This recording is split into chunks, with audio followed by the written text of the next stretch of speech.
Inside Story Uganda, real source of political updates.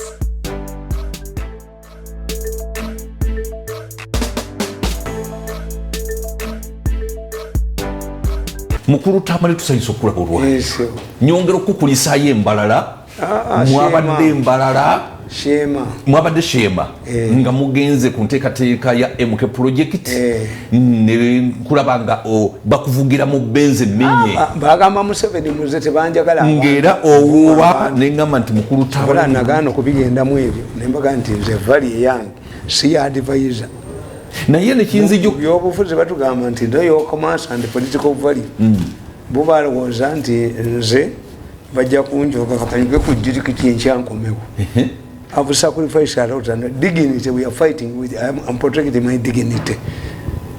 Dignity, muremba kibayita dignity. Abantu bano kamba were ku history. Abantu bawan nali ngambye okuwandika ekitabo. 100 Ugandans abafuna sente makuba amatuufu. Abanda Uganda 10 abafuna sente makuba amatuufu. Abavubuka abato bave mu kulowooza nti sente bateeba nteebe. Niye mu government eno nga basinzo ziteebera. Bateekamu kangubulire. Waliwo akatabo bakayita bakawandika ku bagagga. Yes. Bakabaka ba Bungereza tebaliimu. Abe Saudi tebaliimu. Abo tebakola nkole. Ezo za Bill Gates be balimu. Be bakola enkole.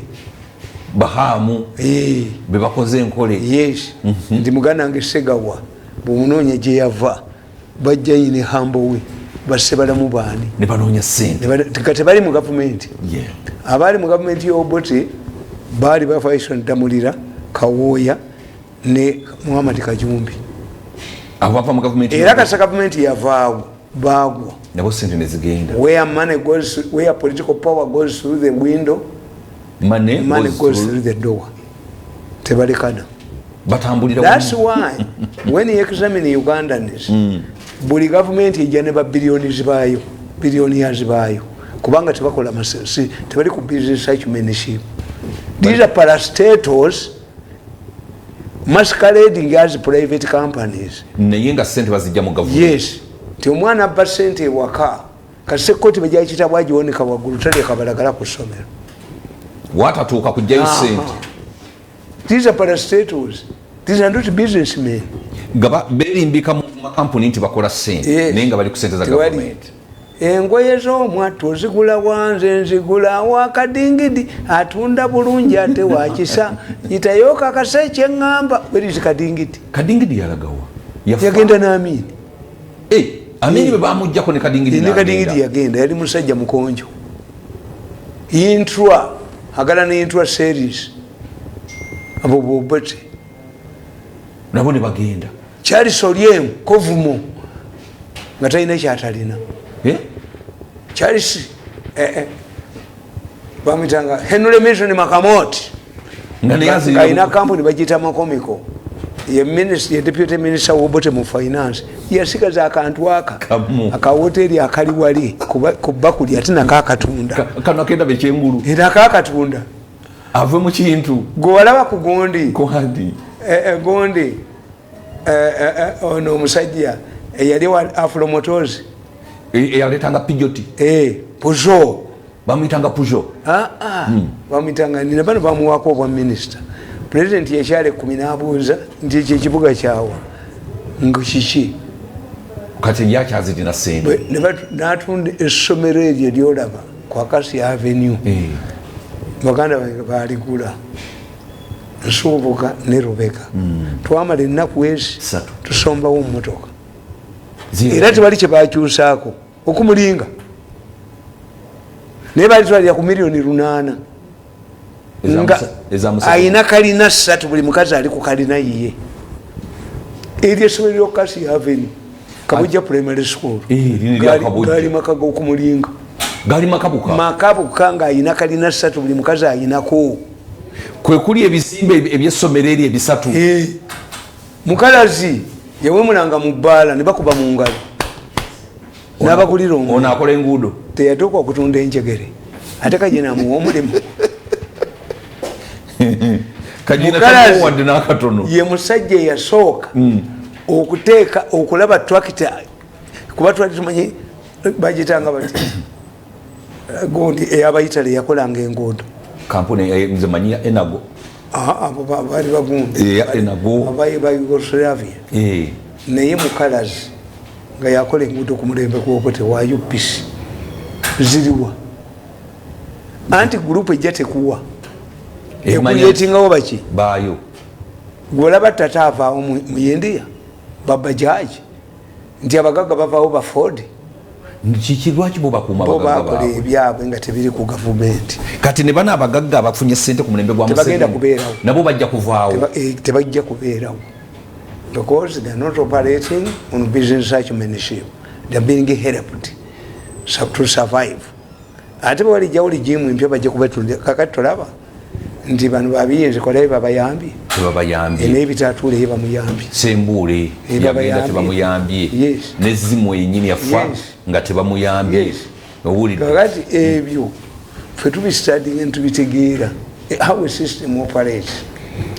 Era mbadde njagala mbabuulire ku basajja mu mutamanyi abalina amaanyi mu ggwanga muno abatagambwako abamanyi dignity. Omu ku bo ye Waswalule.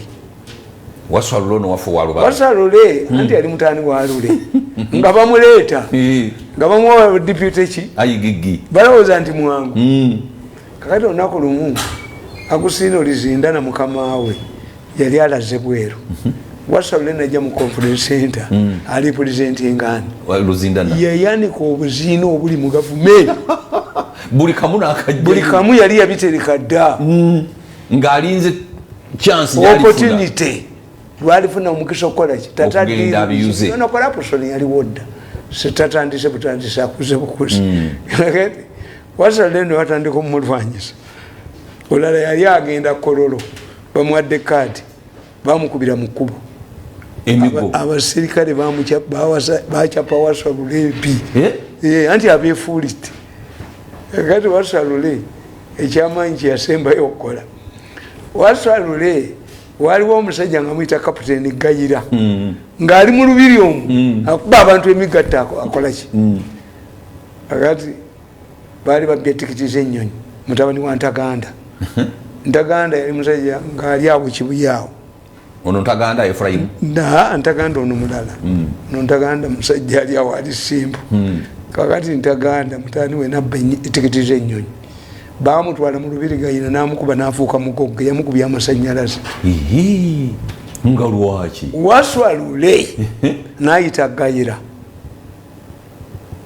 amubuuze ku nsonga z'omwana yajja n'abakuumi baaba bana ne bayingira mu ofiisi ya Waswalule ku palamenti.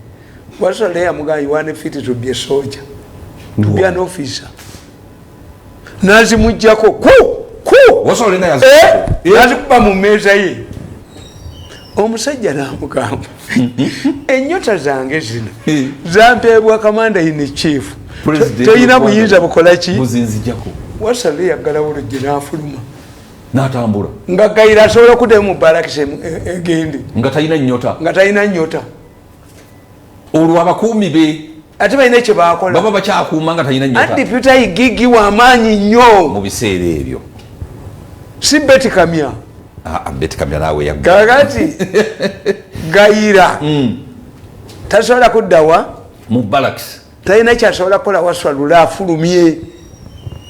Kapiteeni Gayira bamubuulira ababuuza bantu kyabamanyi Waswalule njogere naye mu buntu ne bamugamba nti Mirundi ne John Kakando wa New Vision ne tunoonya Waswalule twamusanga ku mbizi Namasuba awo nga embizi ey'amaanyi eriruddawa Namasuba twamusanga sebo yeetuulidde ne tumugamba ne Kakande naye gwe Gayira omumanyi Gayira alemedde ku ki ku ofiisi yo tayinza kudda mu barakisi nga ennyoto zimugjeeko. Waswalule amaze okutumya olusa twamulinda n'amala okulya embizi ye ne tukomawo naye mu ofiisi ye n'azituddiza ne tunoonya Gayira ntuzimuwa wakati awo naye kyeyafunamu gwomanyi lwaki Waswalule yavuga nga ekimotoka kirenjire oba ekikadde buli mpya gye yagulanga nga bagitwala mu office ya Yigigi bamukobamu nagenda kugwa naye wasole buli muntu anti yali wamaanyi nnyo nga bamuyita kompyuta nze namulabako nga mubaka wa parliament era fuba n'avuma nnyo nga Bobi Wine yavuma president n'amuvuma ebitayogerekeka naye nabaga nti buli wavuma omuntu omukulu alina support ye bakukwatako nga tanaba nakukolaki nga tabalagidde abamuwuliramu nti nga bwemuwulira nti ovuma kabaka nabano balina ababayita bakabaka kasi ovuma omuntu alina support abakukwatako tobategeera tigwe vuma babasamu bakugavuma Allah ina amanyi naye vuma nabbi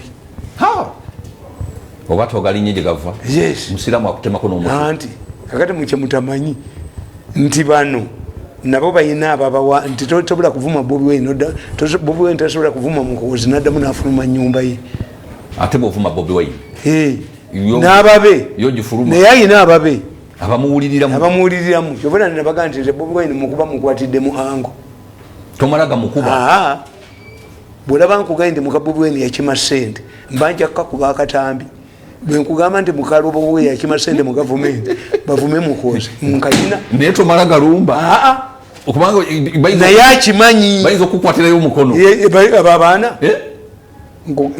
wano kakati that's one omusajja omulala omukambwe gumutamanyi Kidduma Kubiya ono Kidduma Kubiya waffe gwe bamalamu amaanyi Kidduma Kubiya mwita wakuzanya nenga bamugonza nnyo andika nkubuulire bano Kidduma Kubiya yali akulira faculty ya EMakerere University kakati Obote n'amuyita nga ye chancellor namuga n'omusirikale ono prosecutor naye njagala asomeye atandikire mu second year kubanga diploma agiina n'amateeka abadde agakola nga lawyer is a prosecutor baprosecutor babeeranga baserikale ba poliisi abedda sibe benaku zino poliisi wedda nga talimba nga boogera mazima nabaga nti okwana omukazi wa poliisi abo aba traffic abazaaliddwamu abaana aba drivers nga bakusiba emyezi 6 okusaba wa poliisi akaboozi mukazi wa state simuntu they had to be cleared by the Inspector General of Police to get married. What if a criminal marries her? Aklo katabe naku zino n'aba boda babakwana kankubuulire anti baana bato bambala empale nomulaba nga naki gender sensitive. That's not a police officer. Niye kuba ne kadikini ne makeup n'ateekako. Yes, that's not a police officer. You can mistake her to be a prostitute apart from the uniform. A Malaysia, a police woman must be a virgin. Bamukebera batya? Bamukebera. Even if tuli bagumu. Omwana w'omwana ojopite mukubuli nti kasola bomwana ngenta entumbu eragayi. Takyayina okayi nembuzi bagitutte. Kati Kidduma Kubiya kye yakola Obote amusindikidde omusajja we yasula omusajja emyaka egi n'asoma egi esatu nga baloya bwe bakolaki bwe babadde bakola. Ne Kidduma Kubiya yali muntu mulamu tabiina omukulu w'eggwanga akusabye. Kidduma Kubiya Obote n'amuyita ogwokubiri n'amugamba nti luwuliza Kirunda ndi bubi ayagala omwana we naye obubonero tabuyina asomewa amateeka.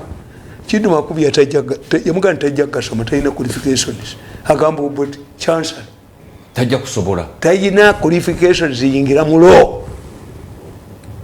Obote n'amugamba nti mugana Kidduma Kubiya obuyinza obwakumpeesa okulya fakalite ya law bwenkozesezza okujjawo omwana ono asome. Kidduma Kubiya yafuluma yakwata fayiro ze n'afuluma ofiisi ya fakalite ya law yekyanzoolo yavaamu teekamu omulala nizisire kuyita mwana atalina qualification kujja mulo. What president am I creating? Naye omulembe guno kikyasoboka kakati Kidduma Kubiya yesanga mu kizibu ayina PhD mu law Yale University mu America talina practicing certificate naye omulimu gukoze eki eya Law Development Center gatagiina. He humbled himself, went to the Law Development Center abaana beyasomesa nga university basala max bebamusomesa beyasanga ku development center bebalina omusomesa ati hambo timusere mumubuuzi abasajja bakambu betulina abakoze ebyama because of professionalism and dignity, to protect their dignity. Yagenda nasoma abaana beyasomesa mu university yasooka nakolako mu Kasola and company advocates babeeranga ku Jinja Road, but without a practice certificate wakabugulo naye yali tagiina. You must have yourself to go to the road development center gibatendekera balooya. Omusajja owokusatu the people yadimanyi abamanyi dignity yali gundi yali Professor Kyeshimira. Era is painful okuga nti amalalo ga Kyeshimira gali mu nsiko. Batugamba tutwali fembi ne batugamba nti namalalo abatwalizi mu baali gatutte antiquity. Enyumba ya Benis baali gikubyewo antiquity byandibadde byabula nga babigula buguzi to preserve them.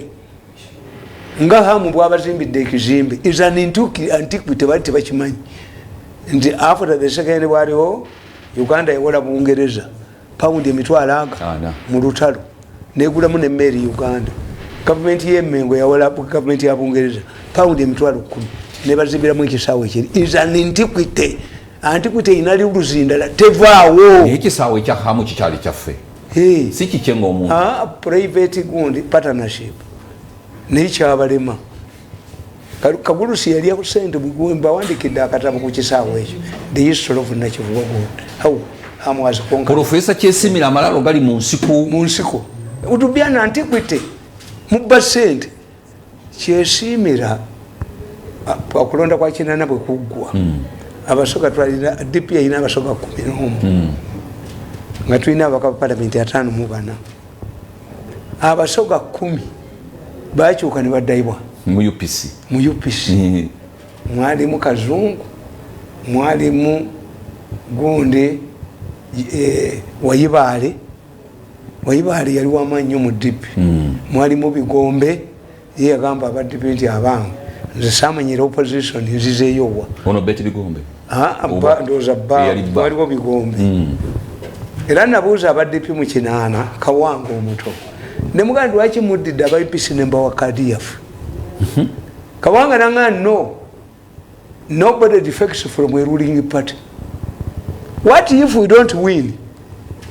Nga atavudde ku mmeeza entukuvu. In 1980, young as I was a very active member of the era no mukunkuba ndoza katonda nkuba kuva mu DP dayo okyayina omukisa kakati nekolaji kakati Kyesimira yagana okuyingira mu UPC nagenda mu UFM natandika obuyekera mu kinaana era abalamuzi baali bakyali balamuzi abaluukinga fa mu biseera ebyo amuteringi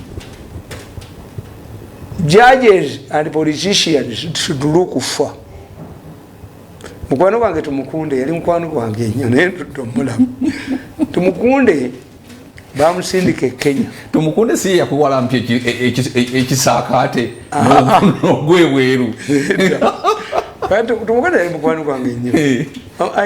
I'm like it by people nnyo abategeera bano bankuba bukubiti n'amagezi mangi kakati gundi tumukunde agende Kenya okuyamba government ya Kanu very brainy strategist mukunde agenda okutunuulira nga aba ministers balisigning okuva mu government mass bajoining opposition ate nga lwaki naayita musajja bamuyitanga Nicholas Biwott wano taliiwo wali wamufaanana ng'omujoze nnyo kala Nicholas Biwott nga buli kibi kyonna Kenya kutta abantu obukaaniani olwere yava e London nga batudde mu ntebe bwe bati n'omusajja bamuyita Musindo opposition atuuka e Nairobi nga mufu ne baka yamusi kakati Tumukunde agenda abuuza Nicholas Biwott, don't you see that your government is falling?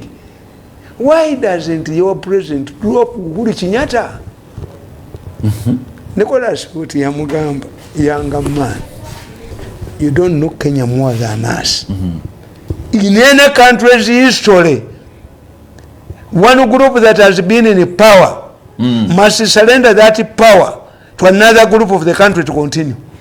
And this moment has come for Kenya. Tumukunde tiyasula Kenya. No. Tiyasula yo. Omusajja yamugamba nti munsi yonna mu history y'ensi waberawo moment where one group that has been holding power must surrender that power to another group for the country to continue. Tebakimanyi. Naye kyesiimira, it was an interesting case. Fwe twasomera amawulire ng'osooka mu kooti n'ogenda mu parliament ne bakubiriza okuwandika public rallies ne sports. I'm sports writer. All around. Nasoma sports abroad. Twalina opportunities nyingi nnyo. Mwalina emikisa gya. Wala nawandika akatabo ka sports. Gundi mulindwa nampe mmotoka n'ennaku ezo yampa endala. Kakyalemeddewo. Uganda soccer. Kakati gundi kyesiimira. Ayigidde Fedem. Yagaana okuyingira UPC. Naye nga bamumanyi nti musajja w'amaanyi omusoga. Naye kakati olwa DP yagiremeramu. Bwe baba bawangula mu kalulu naye n'agenda mu nsiko. Yanti semwogerere baatuula mu DP. What is the option is? Tugende mu nsiko? No. Abantu baffe babonyebonye nnyo. What should we do? Nti tugende twegatte ne UP, tugende mu UPC nga abajamani babagamba Obote yetakyuka. Bati Obote yayogererawo nti wenakoma wenja okutandika. Era bwatu byagamba. Obote did not want to share power. He wanted a de facto single party state. This is why I disagree with these people. Nti Museveni dictator. A dictator cannot allow sharing power. A dictator cannot allow creating several centers of authority to share power with him. Constitution yatwala powers zonna. Museveni avugira President Museveni mugezi. President waki mugezi. Ababikabula nti wano akuwadde obuyinza. Naye ng'obuyinza busigaza mu nsawo ze. Kati kankubulire. Kyesiimira bamukwatira mbuyekera. Obuwala bwali bubiri, Samali bamutire n'obulala era nga nabwo busoga. Kayira nga abamalaya n'abatwalawa Nalubugo. Bayina ekibira kyabwe ekyo ekyakasiringwa nga mweyabeeranga. Kaakati olwo bamutwala mu kooti. Bamutega obuwala bwe bwamukwasisa. Obote ajja mukazini we.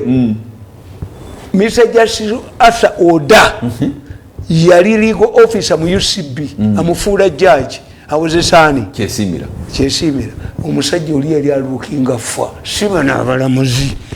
The man looked fa.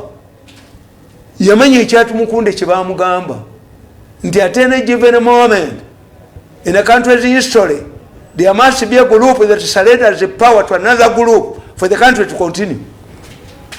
Kati omulamuzi agutuulamu. Muganda w'Obote kazini w'Obote ne baleeta obujulizi. Very interesting case. Baba buuza bw'obuwala kyesiimira mwamulaba essaawa mmeka Nalubugo.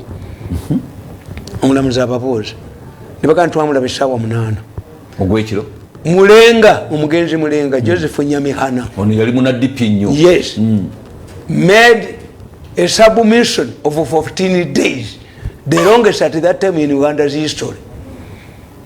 Submission ye yamala ennaku 14 mu kooti nga bunaku ajja n'awa. Kooti ne yabuka. Yes. N'akomawo n'awa 14 days. Yali sipiika. The longest in Uganda's history at that time. Naye nga naye obwongo bumutta Nyamihana.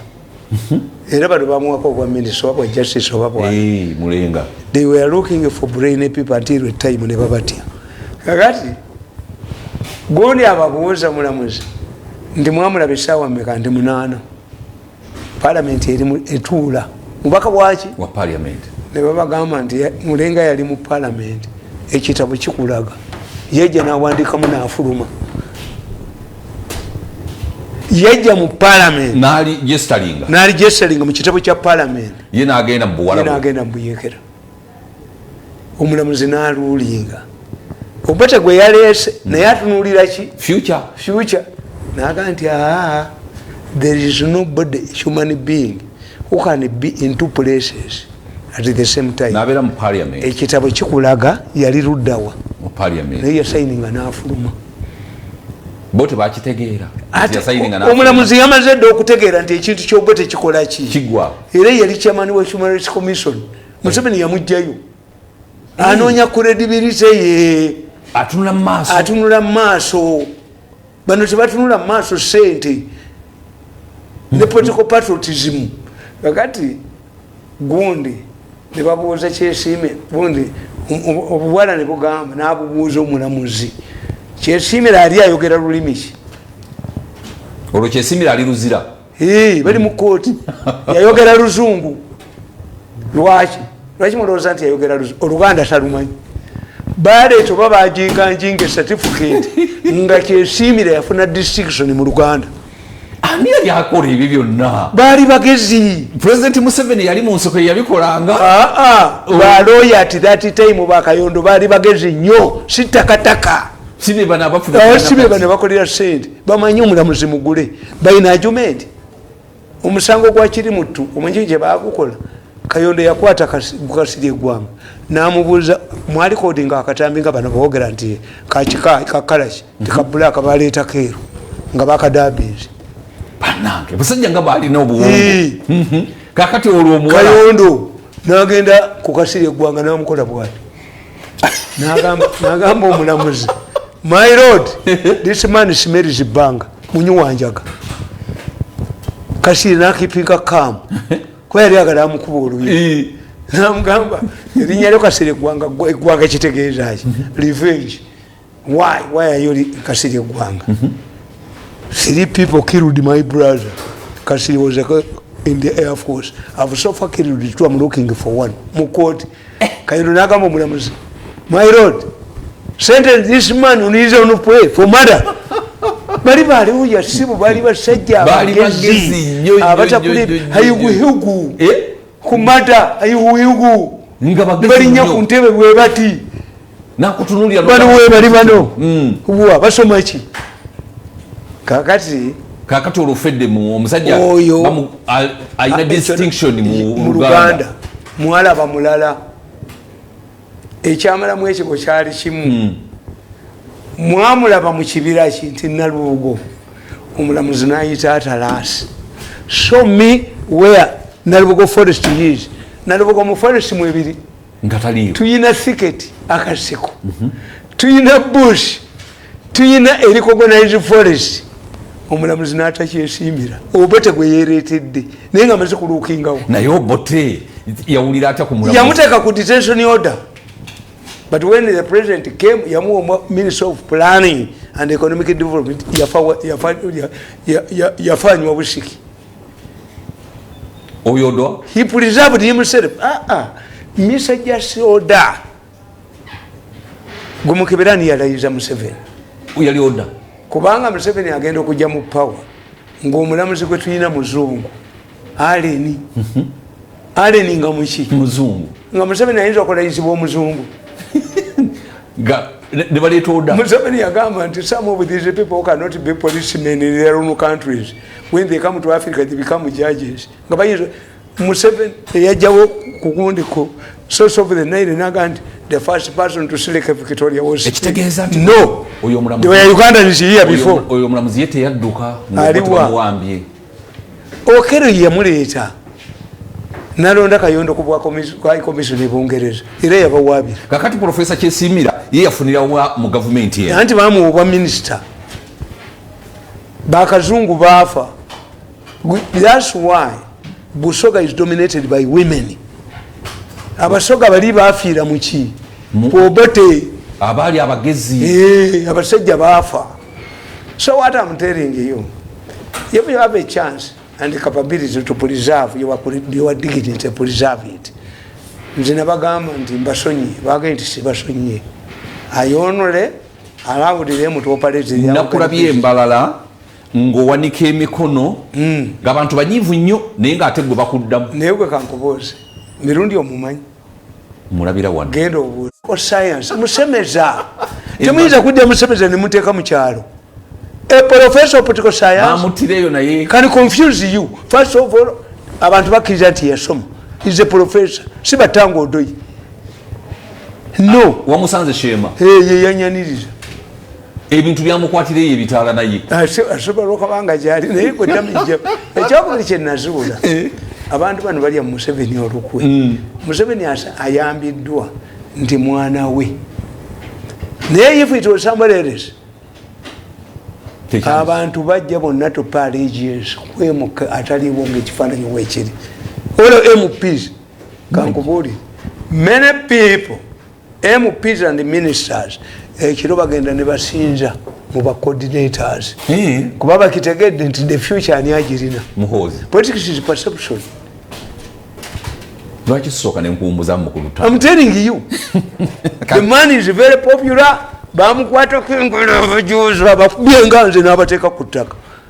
Kankomewo otunyonyole lwaki Bobi Wine yeba muganda okutambula.